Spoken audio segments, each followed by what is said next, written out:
Great. Good morning, everybody. Great to be here. Thank you for coming.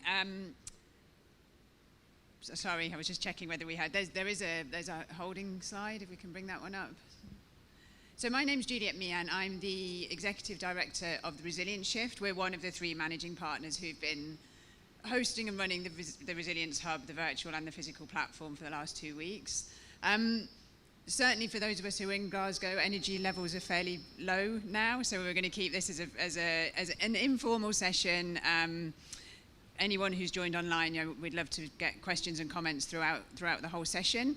So before we dive into the session itself, I'm just going to introduce the panelists that I've got with me, both in person and joining us remotely. Firstly, I've got my dear friend and longtime colleague, Savina Carluccio. So Savina is the Programme Director at the International Coalition for Sustainable Infrastructure, shortened to ICSI. And also we've been working together for a number of years on guidance and standards for climate resilient infrastructure at the Resilience Shift. Savina's worked with government, infrastructure owners, operators, multilateral development banks and NGOs to develop sustainable, resilient infrastructure that's fit for the future. As well as the roles I've already mentioned, she also, because she's a superstar, she also leads an infrastructure advisory team at Arup. I've also got here with me, thanks for coming, Peter, Peter Hall, who's Vice President and Global Director for Sustainable and Resilient Infrastructure at the Wood Group, working across all the industry sectors. So Peter integrates sustainability and resilience into wood projects to deliver outputs that support climate risk, community impact, and align with finance. Peter's also the ambassador for climate resilience at the Stimson Centre.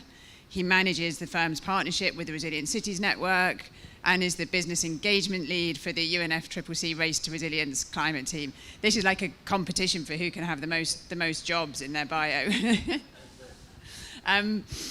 Joining us remotely, we've got Dr. Kristin McCaskill. So Kristin's an assistant professor in engineering, environment and sustainable development at the Department of Engineering at the University of Cambridge.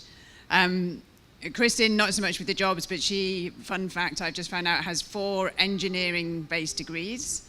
And before she returned to her role in academia, Kristin worked for several years as a consulting engineer in the water and transport sectors.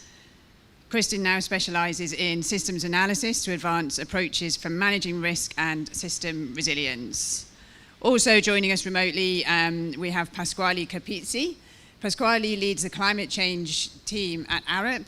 He's an urban resilience and climate change specialist with 2 decades experience designing and implementing programs at a global, national, regional and city level in Asia, Africa and Latin America. Pasquale is a passionate advocate for designing, planning and delivering climate resilient and sustainable infrastructure in cities, and he's led national, municipal climate policy, regulatory and strategy development, risk and vulnerability assessments and tools, as well as providing advice to large infrastructure investments. We also have Akshaya Kannan joining us remotely. Akshaya is an urban planner in Arup's international development team. She has a multidisciplinary background, and Akshaya specialises in critical infrastructure and urban resilience and has experience advising humanitarian organisations and city governments on design, planning, strategy and economic development. So, thank you everyone. Very impressive resumes for everyone that we have joining us. So just to introduce the session here, could we pull the slide up? There was like 2... Not essential if they're not there. I'll carry on anyway. So at the Resilience Shift, we've been focusing our sort of contribution to the whole breadth of topics that have been covered over the Resilience Hub is we focus on resilient infrastructure. We've been creating, curating and sharing guidance and standards and tools that are going to help organisations, stakeholders make the changes in practice. A lot of what we've been doing from the sort of inception of the Resilience Shift is to answer the questions, what do we need to do differently? What needs to change? And also, what does good look like? And that's one of the really important things that, the question keeps on coming, with all the conversations over the past 2 weeks, everyone understands it's important, but what's the change that we need to see? So I think reflecting over the past 2 weeks at COP, at the Resilience Hub and more broadly, there's been a huge amount of conversation and discussion happening around the importance of adaptation and resilience. At the hub here, we've brought an unprecedented number of actors working across the whole value chain together, and they've been sharing theory and practice for enhancing resilience. And I think it's really been game-changing, the range of conversations that we've had here. But just looking back at one of the things that I still think we are, despite the fact that everybody's here talking about resilience, we are still fragmented. There are lots of conversations that are happening in different silos. Some of the work that we've been doing at Resilience Shift has been focused on breaking down those silos and delivering guidance that provides a golden thread and works through the different silos. So we're just going to showcase now some initiatives that we've been working on for the past year or so that have been released during the 2 weeks at COP. We've got a brief showcase, and then I'll bring all my panelists together to have a roundtable discussion where really we just want to reflect on what have we learned and what should we all be doing next to build on the momentum that we've got from the Resilience Hub. So firstly, I'm going to hand over to Savina. Thanks, Savina.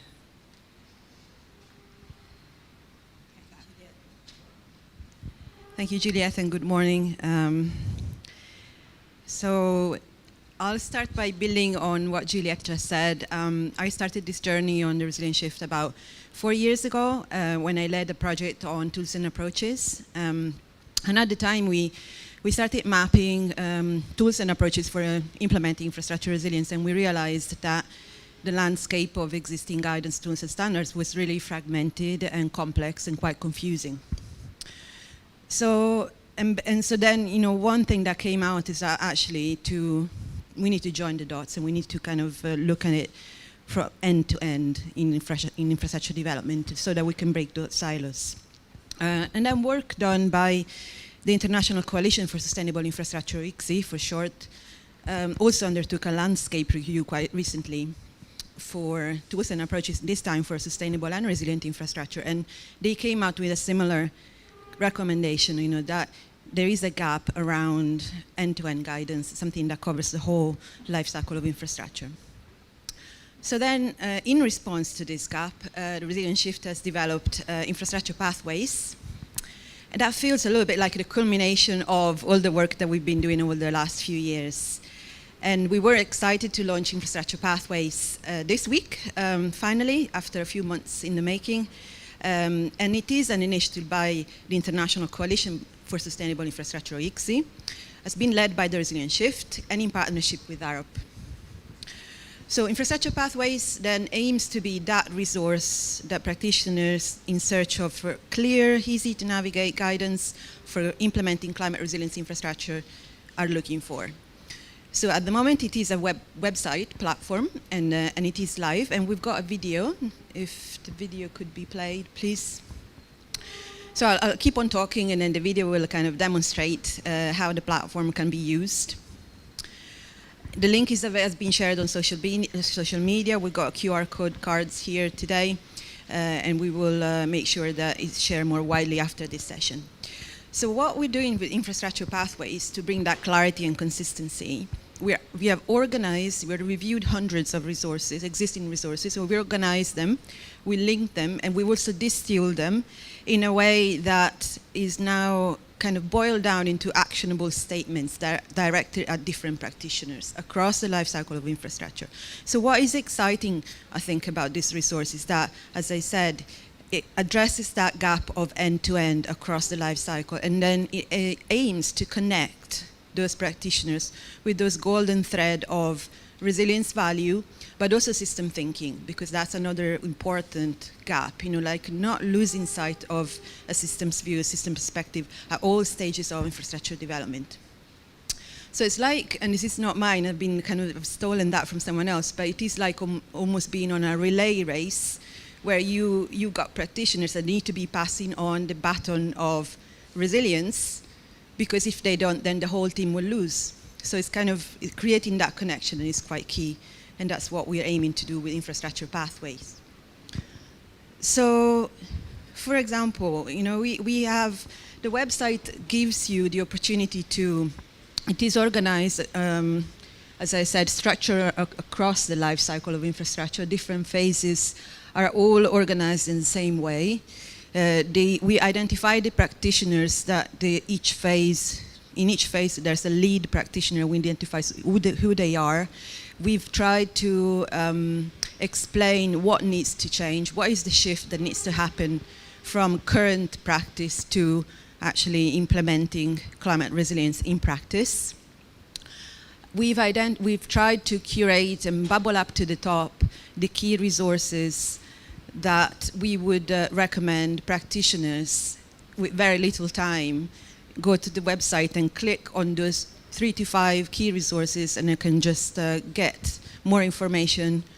And you know, they don't really waste time, you know, trawling through hundreds of resources. And we curated the top 3 to 5 key resources, and then we've identified themes. And we've organized the content around themes, and under each theme then there are actions that are directed to different practitioners. So to then connect and then sort of understand, you know, that other things are important, you know, to consider when implementing climate resilience. There are interactive tags that you can see, you can click, then you can see when the text refers to, for example, evidence-based decision-making. You click on an interactive tag that highlights in the text where we need to be paying attention to making decisions based on evidence and data. And that is highlighted throughout. There's also case studies to make it more real. So that is not all just guidance, but we've made a very conscious effort to write the content in a way that is really clear and plain, and it is action-oriented. To make that link, to create that sort of relay race type of feel for the content, at the very start of each phase, life cycle phase, we've got key inputs, and at the very end we've got downstream benefits. So we kind of take inputs and the outputs from previous phases and downstream phases. We're creating those links, and we kind of highlight what needs to be borne in mind when thinking about what comes after, and then what value has been created before that we don't really want to lose. We want to protect it as the infrastructure gets developed and it doesn't get eroded as the development progresses. So, for example, just to give an example, if I'm a city official as a practitioner and I want to be approaching infrastructure pathways, I could be using infrastructure pathway, for example, to understand a bit more on how to develop a shared systemic vision. So we've got like a specific theme talking about this, or to better understand how climate risks and vulnerabilities are affecting my city. And so then, you know, understanding, you know, and clarifying, you know, how to communicate about the climate risk and vulnerabilities with others, because sometimes a lot is lost in communication. Also, a city official could go to this table and, you know, could click, you know, it's a filterable table with all the different themes and actions, could go click on government, and so all of the actions where government needs to be the lead practitioner get highlighted, and then you can click and you can just very quickly get to the topics of interest. The other thing is that I wanted to highlight is that we've got plans for infrastructure pathways. So this is not the end, this is only just the beginning. This is a live platform, and we know the new resources get published almost every day. We haven't counted how many have been launched at COP, probably in the 20s or 30s. So therefore, this platform needs to be updated and kept current.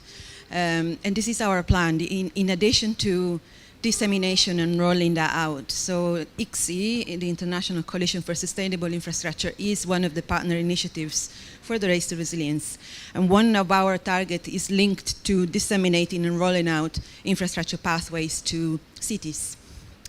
So we will do this, and this is not just hypothetical. This is, you know, we've got plans, firm plans to start this engagement with cities in spring 2022. And we will do so through the Institution of Civil Engineers Brunel lecture series. So over 18 months, we will co-convene 6 regional events and post-event roundtables where we can bring together engineers and city leaders to discuss local issues and like how they can be addressed in terms of climate action, but also as an opportunity to roll out and then test how infrastructure pathways can really help. So, yes, so I think that's me, Juliet. I don't know if so that's if you want more information, I'm here, happy to talk. Thanks very much, Savina. That was great to see. And I think the thing that probably one of my favourite things about the infrastructure pathways is that baton passing concept that we all know who's picking up our work and what happens with it next. So thanks, Savina. And now I'm going to ask Peter Hall to come up to talk about the Resilience Realise. Thanks, Peter. Thanks, Juliet. So pull up the slides, right? Yeah, so today we want to announce a new program to really drive resilient infrastructure called Resilience Realized. There's been some communication out during the week. You may have seen it, but working in partnership with Wood and the Resilience Shift, we put together a program called Resilience Realized, which is really what we're trying to do here is showcase the best-in-class resilience projects. Like Savina just mentioned, there's a lot of key things that as an asset owner and an operator of projects you can do to make that a highly resilient project. And what we're really trying to do with this, and maybe the next slide will showcase what we're trying to do, but it's a collaboration between the Resilience Shift and Wood, and we're really trying to identify and celebrate projects that have really been designed, constructed, and operated to provide a high level of resilience. Much like Savina was talking about, we're trying to get projects to look very intentionally at how they're built for future shocks, how they can help people. In a number of levels, it's going to be an amazing program because we're looking at it to be a resource for those working in this field of what good looks like, and help to start scale really smart solutions. So, what we're trying to do is help inspire the transformational change across infrastructure, and really looking at infrastructure that's built to last, can generate co-benefits. So what I'll do is I'll kind of walk through what where we're going with this. Our first winners in the lead up to the next COP we're looking at next fall, but I can go through some of the things we're trying to accelerate this week as we're here and as a launch. So next slide. So for 2021, everyone here has heard a lot about the intersection between energy transition and sustainable infrastructure.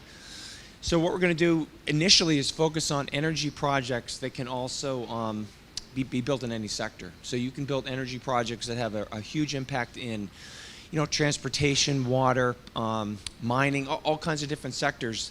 So we're looking at energy focus, but trying to find ones that can impact another sector. So much like we're hearing here, the intersection between energy transition and sustainable infrastructure. And we're really, what the showcase is trying to do is really relate the physical assets that we're building in the systems. So like Savina was talking about, trying to make sure projects keep their value over the lifespan of their project. And we're looking for projects that have been built. So, what we're trying to do here really is, with this program, is really elevate and communicate projects so people understand, whether it's the engineering community, investors, it could be asset owners, cities, the private sector, the public sector, of what a great resilience project looks like.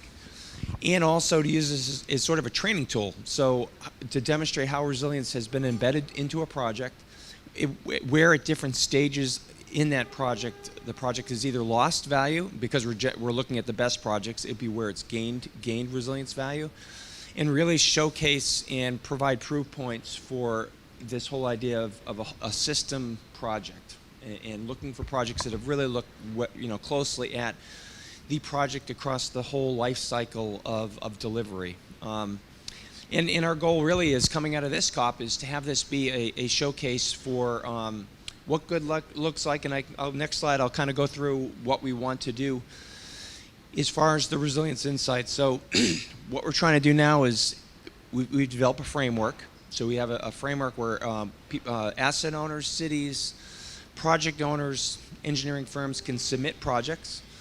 Those projects go through a framework. So that framework looks at a set of key resilience attributes, and they're key to this. So we want to see projects that have managed future risk, managed uncertainty, outcome driven. So we really want to see projects that are, great projects, but really drive community engagement, co-benefits, and really can help the people they support.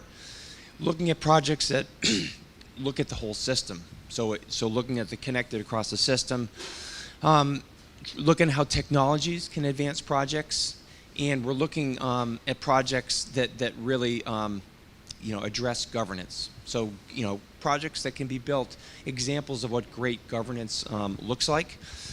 And what we're trying to do here is also have this be a resource. So technically what we're trying to do is, we'll award one project and have a lot of use cases behind that project, and eventually have projects in different sectors. So asset owners can look at these projects, say what worked, why did it work, see the framework. So we'll basically give a roadmap to building projects like this. So the next slide. So tactically right now, submissions are open here at COP, as we've announced it. We're looking at submissions can start really right away. So we're starting to look for selections. We're going to start to evaluate those projects in June of next year, and then basically take those projects and then start to pick with a jury the best projects, with a goal to announce these at COP27. And we're announcing a website this week that will start to roll this out. And so two things are really helping us. One, we've got several endorsing partners, which I'll mention, and we're starting to build our jury panel. So the next slide, I think, highlights that.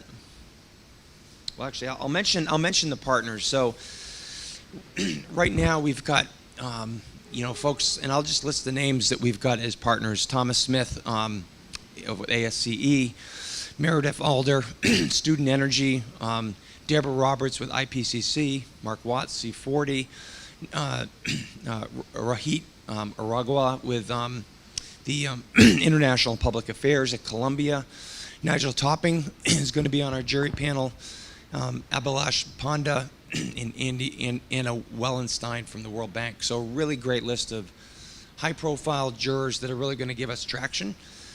And some of the endorsing partners are AGWA, ARUP, ICLEI, Resilience First, Student Energy, Resilient Cities Catalyst, Resilient Cities Networks, and Student Energy. And we're going to build more.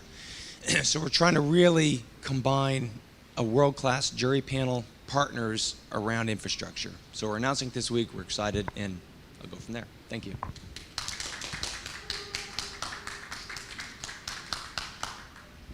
Thank you so much, Peter. That's great to see. Anyone who's interested, but the website for Resilience Realize is exactly that, resiliencerealize.org. So we'll be sort of reaching out and pushing people to submit entries.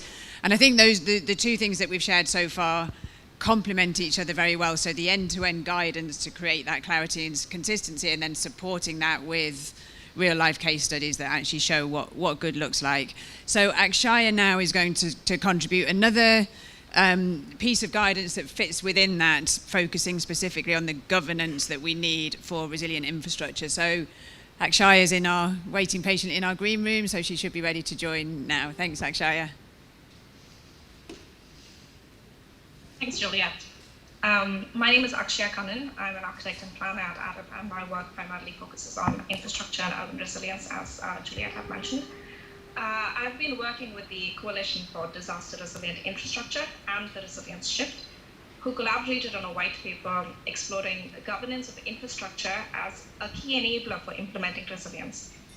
This was launched last week in Glasgow at COP26. The paper highlights that we need to push the boundaries of traditional governance because governance for resilience needs to be adaptive. It needs to recognize and embrace complexity and uncertainty and take a whole systems view. Based on a lot of extensive literature review and stakeholder engagement, we identified 7 themes for which we emphasized opportunities over challenges.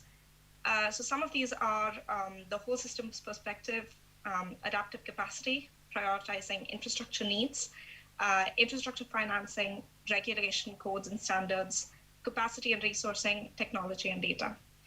We have considered the governance needed through all stages of the infrastructure lifecycle. So just as Sabina had mentioned, through from policies and plans all the way to end of life. And what we're doing is sort of justifying the need for resilient actions and how they contribute to the whole system's resilience. While the paper addresses all infrastructure stakeholders, the majority of the actions are focused on government and investors.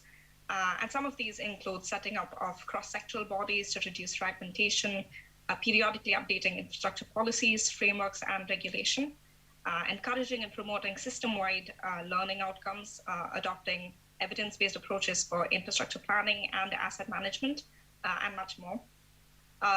These themes and their related actions are significantly interdependent and need to be considered to be, considered and implemented collectively to really have the maximum impact. For example, having capacity and resources and data is essential for better understanding the system and for prioritizing where resilience strengthening is required.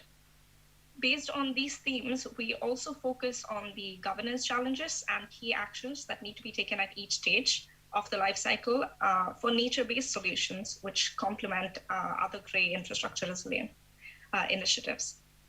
Through the paper, we've also tried to convey the urgency of implementing good governance for resilience, while currently leaders and negotiators are trying to reach an agreement on how to tackle the climate crisis.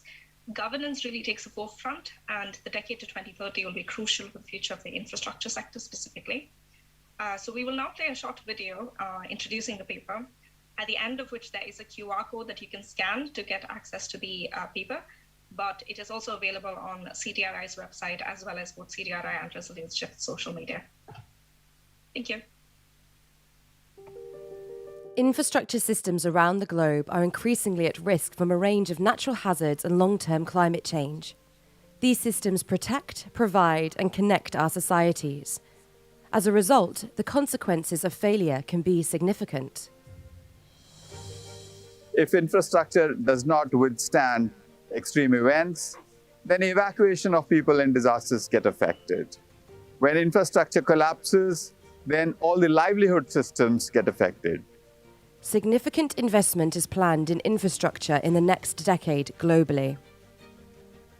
This is partly a response to the economic recovery as we emerge from the COVID-19 pandemic, but also the increasing urgency to decarbonise our infrastructure systems. Resources must be invested wisely to achieve high-quality infrastructure systems and services. Strengthening governance systems will ensure that infrastructure is of high quality, is sustainable over the long term, and is resilient to uncertain and emerging hazards and risks. The Coalition for Disaster Resilient Infrastructure and the Resilience Shift are collaborating to advance the debate on where opportunities exist to improve infrastructure governance. Through extensive literature review and engagement with governments and infrastructure practitioners around the globe, 7 key themes have emerged where opportunities exist to improve infrastructure governance to support the development of resilient systems.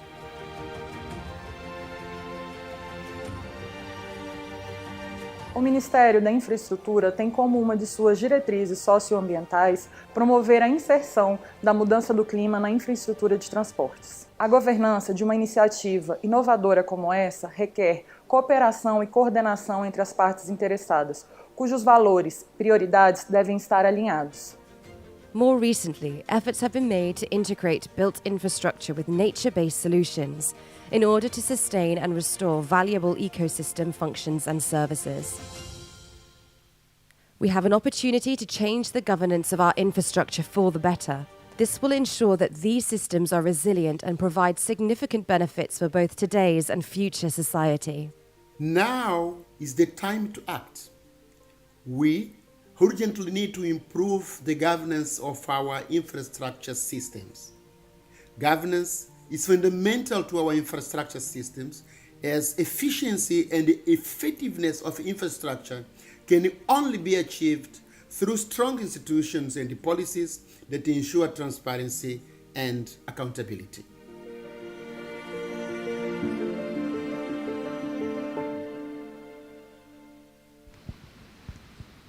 Great. Thank you, Akshaya, and thanks to the CDRI for their support and partnership on producing that paper. So the final showcase we have before we move into our panel session is around the learning that needs to happen in parallel with all of the guidance, the best practice examples, the governance. We need to upskill a huge body of engineers to be thinking about resilience from the very beginning. So over to Kristen McCaskill, who's also joining remotely.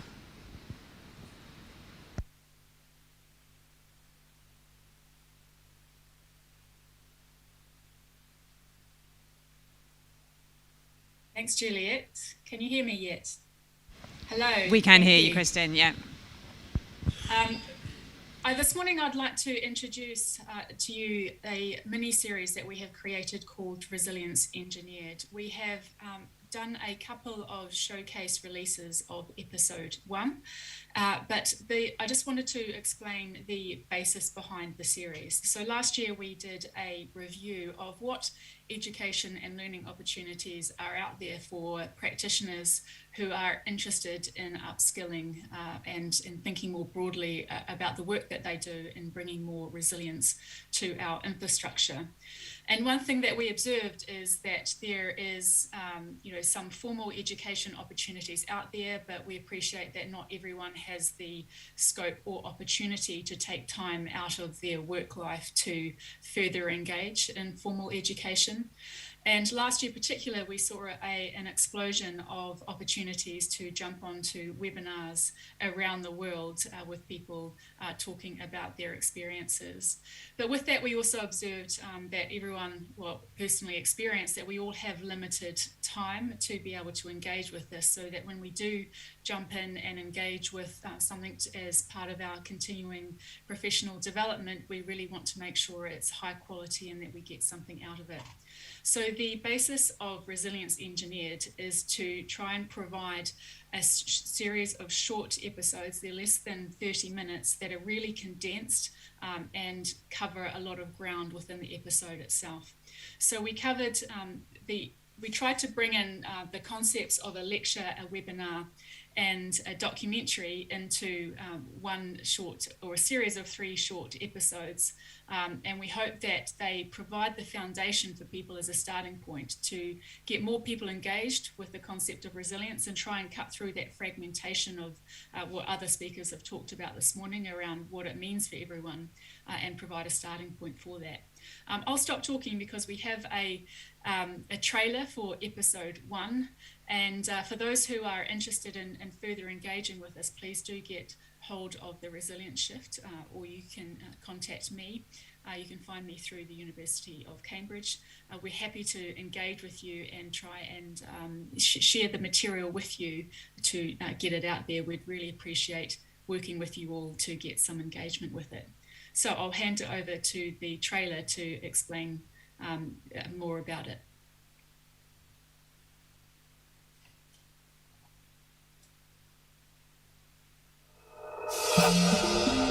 We are constantly making assumptions about the future.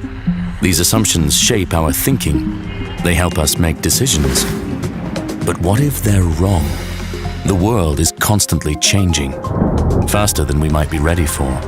Throughout history, our society has been rocked by catastrophic events. Earthquakes around the world destroy buildings and livelihoods. 2020's pandemic brought the world to a standstill. Looking forward, climate change will shape both the nature and frequency of extreme events as well as general trends in weather. As humans, we tend to fixate on numbers, models, and probabilities based on past data. We downplay the possibilities of extreme events, even those experienced before. This does not help us build a safe, sustainable, and resilient world. We need a shift in thinking. We have created 3 episodes where we explore what shift might be possible. We created this series to demonstrate the significance of resilience for infrastructure, because when we make decisions about planning and managing our infrastructure, we are making decisions about our future.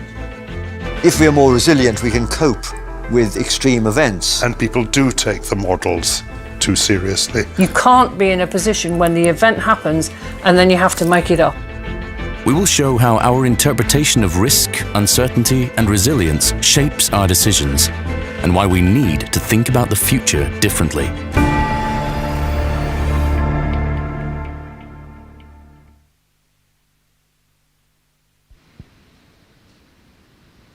Excellent, thank you.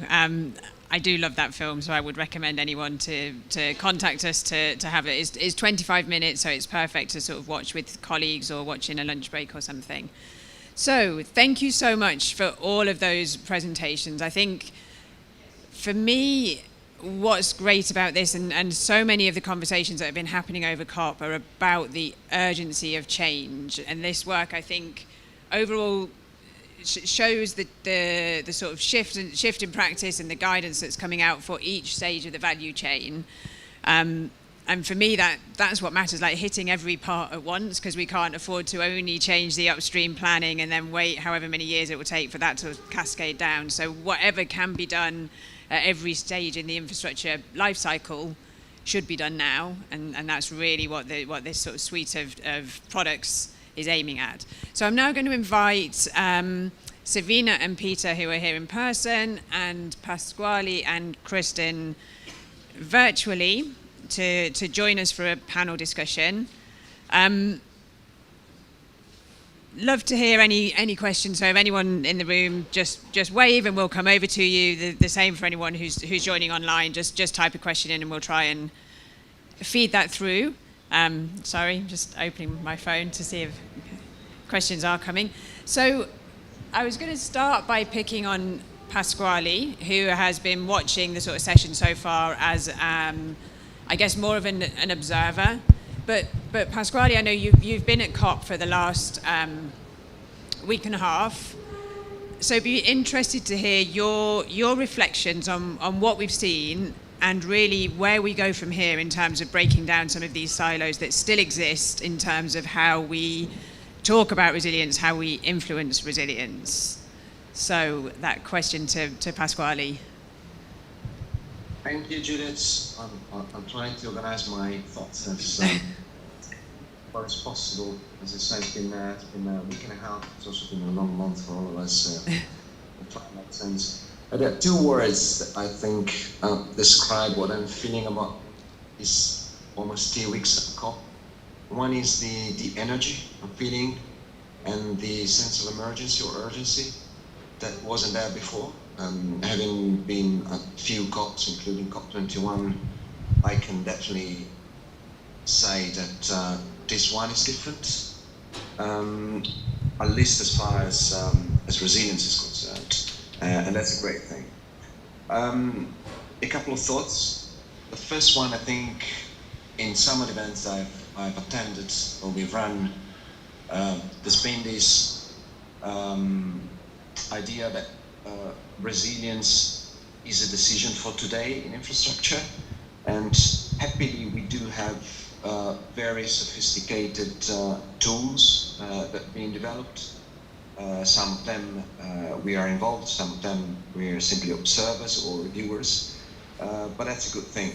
So how to integrate resilient thinking practically into the life cycle of the infrastructure, from upstream, downstream to design, and then finally delivery and operation mode. So that's great.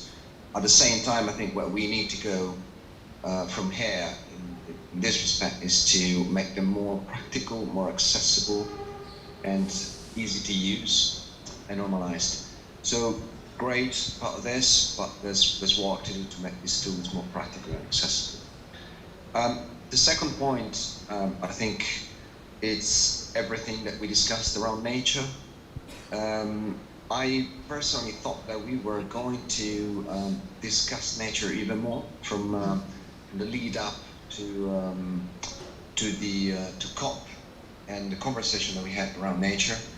I think we were going to hear a little bit more about that, but I think one of the most interesting things I heard is some of the investors that were there thinking of new ways on how to make nature safe and viable investment for infrastructure.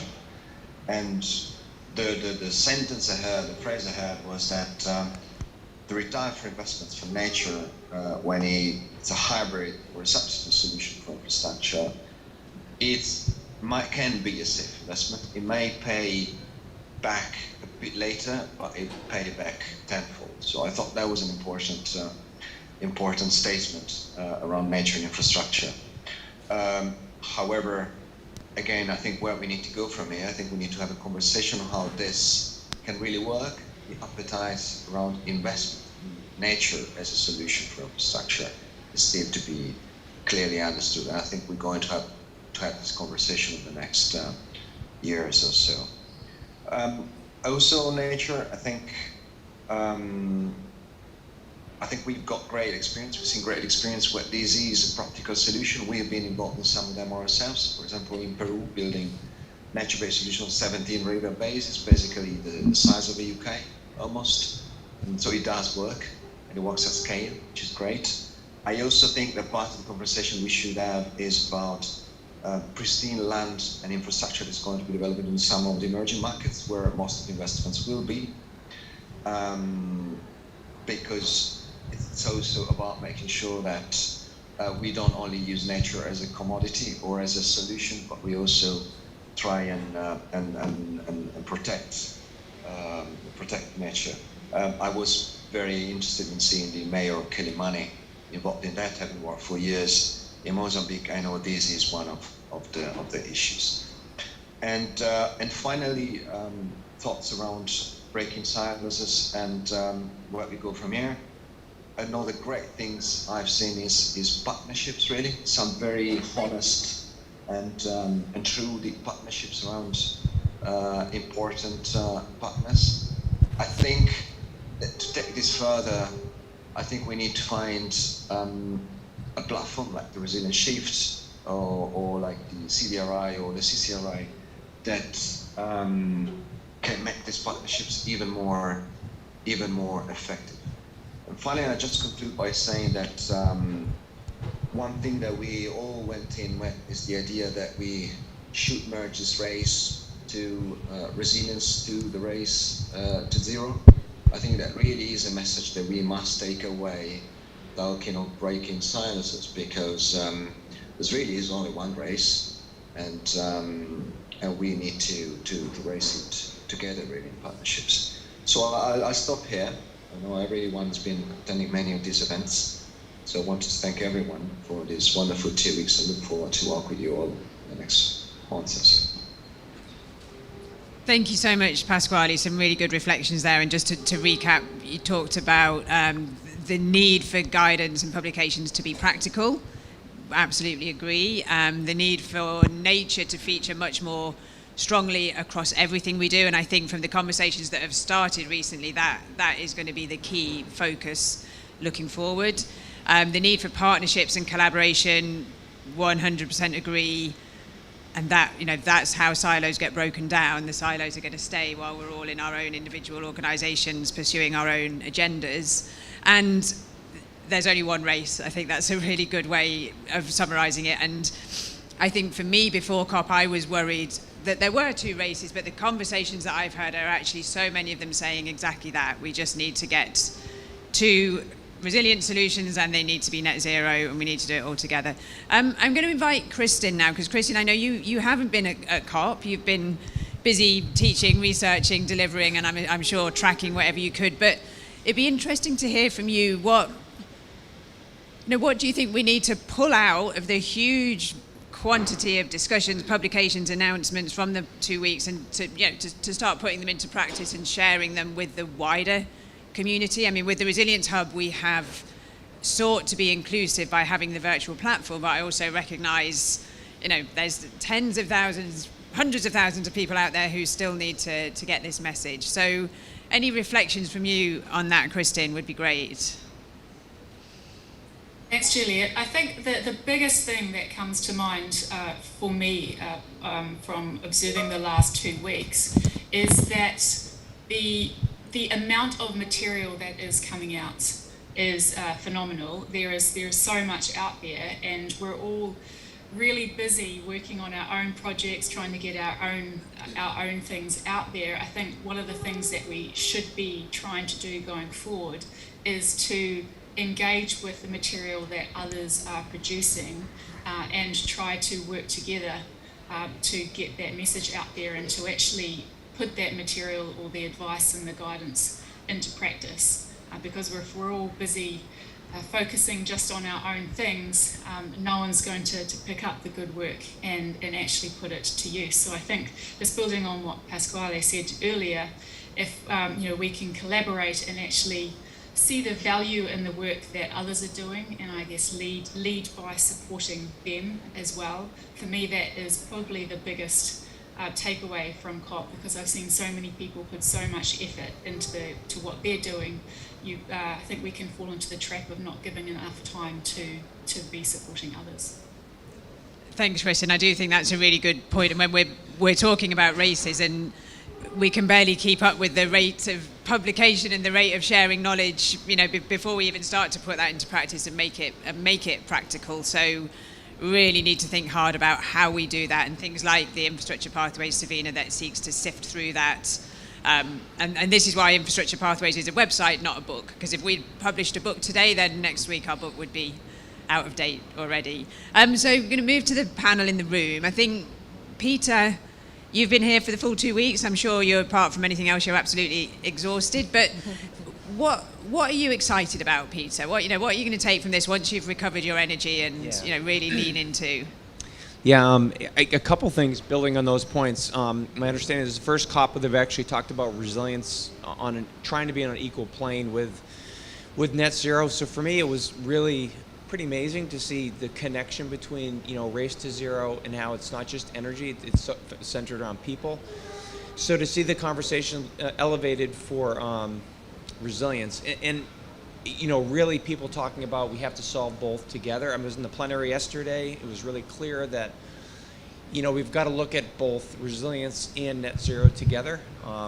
We can't achieve where we need to get to without both. So that was encouraging. I think for me, the number of private sector companies here in mayors and cities was pretty amazing. And it relates to what I think Pascal was saying, partnerships. In what Savina showed, and really for the Resilience Realized work, none of those projects can be built like in a silo. So it's the idea that we have to really foster partnerships. On the downside, even though we're talking about resilience, the financing needed for adaptation is still nowhere close to where it needs to be. So I think the recognition that we need to get more financing, and it relates to all the work we talked about today, that investors and companies and partners, they need to know, they need to have a pathway. So it's encouraging. It's really encouraging to see the two talked about together. I've heard the next COP is going to build on resilience, nature, and finance, which is a really great progression from here. But it's really going to be a challenge for all of us, I think, to not just talk about pathways and systems, but actually get them into projects so people can see the actual benefit. And then the other part is measurement, right? Because we're pretty good at measuring net zero. I think we're getting better. It's harder with resilience, how you measure it, especially the social output of infrastructure. So I think a lot of things we're talking about today, whether it's showcases, pathways, if those can get to projects and we can start to really measure, the opportunity to scale is phenomenal. So it's been a great 2 weeks. Thank you, Peter. Yeah, and there's some really key points there, and the finance that needs to be unlocked, and linking in with what Pasquale was saying, the finance for the nature-based solutions, which is the emerging issue of nature-based solutions needs to catch up. And I think that some of these issues are really difficult, but the longer we sit and think about how difficult they are, infrastructure is getting built, and it's not the infrastructure we actually need for the future. And with the planning horizon and the life cycle of infrastructure, that's why this is so urgent. So I think there's some really good points in there. I'm going to move to Savina. So a reflection from you, Savina, and this is a big one. So see how you can answer it. But what will you be doing differently in your work? Maybe some of this relates to the work that you actually do advising clients in Arup, or what would you like to be doing differently? Like, what should the work you do be looking like in, say, 5 years' time? Huge question. Over to you. So only just 30 seconds. No. Okay, so I'll start by saying this is my first COP, so I'm a newbie. I don't have anything to compare against from the past. But what I've seen in the last week has really inspired me, because I do hear this is not enough. I hear this, but I also feel that so many people are coming together to actually to the resilience and adaptation, agenda. And now we're thinking, like that has grown so much. I think in this COP, and even the fact that we're here in the Resilience Hub, very first Resilience Hub. 7,500 people joined online in events during the Resilience Hub COP, if I quote the right number. So that's amazing. And the Resilience Hub is not just the only place where resilience and adaptation are being talked about. So that is inspiring. And the other thing that is inspiring me is race to resilience. I must say, whoever really, like they obviously Nigel and Gonzalo done a great job, and the team supporting them, amazing job. So what I've actually found out at COP is the opportunity to team up, that partnership and collaboration. I've had so many conversations, very, very productive conversations with other initiatives that are, actually we're all pulling in the same direction, but we need to be coordinating more. And I think the Race to Resilience has really tried quite hard to create those links already. So two things to celebrate for me, despite that might not be enough, and despite the fact that this is urgent. But I do feel inspired. I do feel that I want to go back to my day job.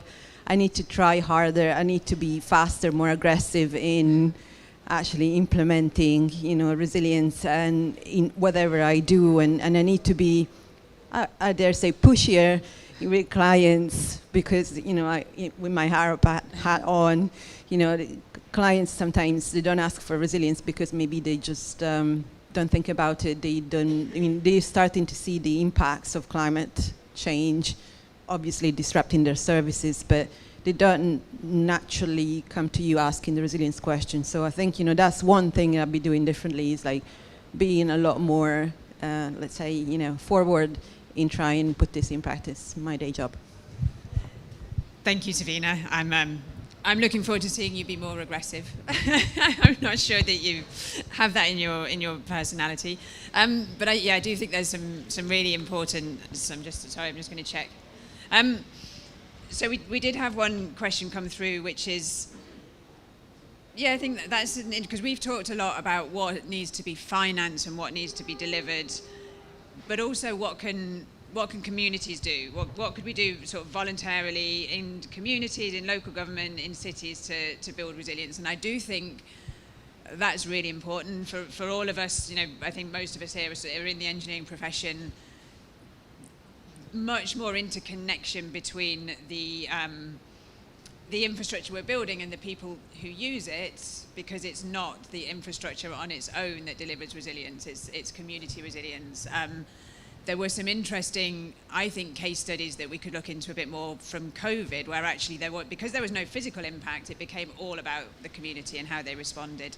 And a lot of that is still relevant when we're looking at infrastructure systems and how things respond. So I'm just going to pass that question as well, I think, to Peter. So anything that can be done voluntarily, local government and cities, in addition to what we're looking to finance from the sort of higher level? Yeah, it's a great question.